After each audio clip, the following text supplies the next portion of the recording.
Our health and well-being is affected by many different factors, and we need to be aware of the evolving challenges we face. Take climate change. We know that the likelihood of extreme weather such as heat waves is increasing in England. These changes are a worry for everyone, especially when thinking about the most vulnerable members of our communities. But in the event of a heat wave, we can all help by being mindful of and looking out for those most at risk.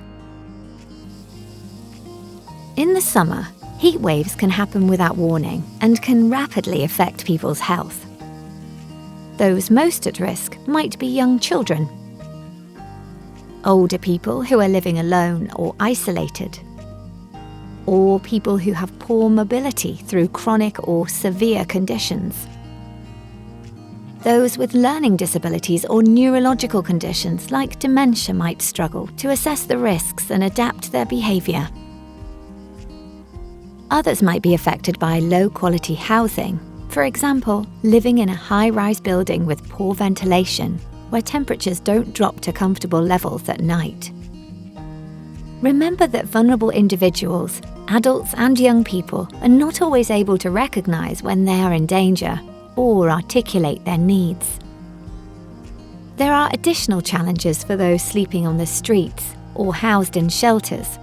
They might have limited access to drinking water, cool showers, or shaded spaces.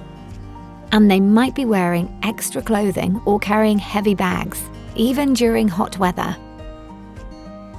If you're part of an organisation that works with people in the community, you should plan now to help those at risk in the event of a heatwave. Where possible, make arrangements so they don't need to go out into the heat. For example, by having groceries delivered to them. They need to be contacted frequently to check they're okay and to offer advice.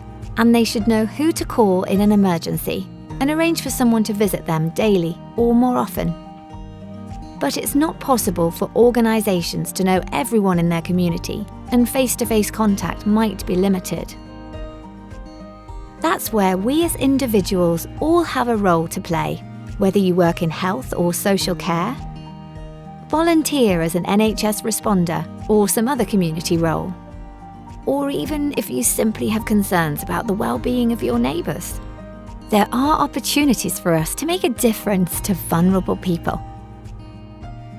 So what can you do to help mitigate the risks from the heat?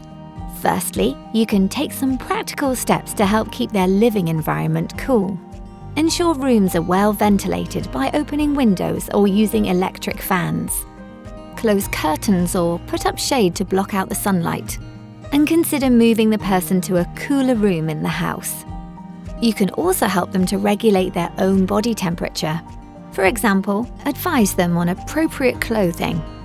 Encourage them to reduce physical exertion. Suggest they cool down with a cold shower or bath.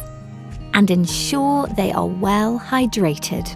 You can offer to run errands for them, but if they have to go out, ensure they cover up and use sun protection and avoid leaving the house at the hottest times of the day. If you're aware of people sleeping rough in your area, there are some simple ways you can provide help.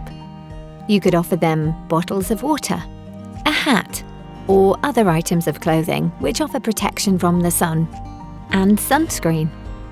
Some of these precautions might sound obvious to you, but not everyone is aware of the dangers of the heat, and anything you suggest could make a genuine difference to their health and well-being. It's also important you keep an eye out for symptoms of ill health caused by high temperatures, such as heat exhaustion, heat stroke, and problems with breathing. And also be mindful that common symptoms such as nausea, drowsiness, and difficulty sleeping can be a sign of heat-related illness. These symptoms can be difficult to spot, so if in any doubt, call for help. There is no one-size-fits-all approach to helping people in the community who have very different circumstances and needs. That's why planning is so important for both individuals and organisations. And being prepared for a heatwave, we can protect those most vulnerable.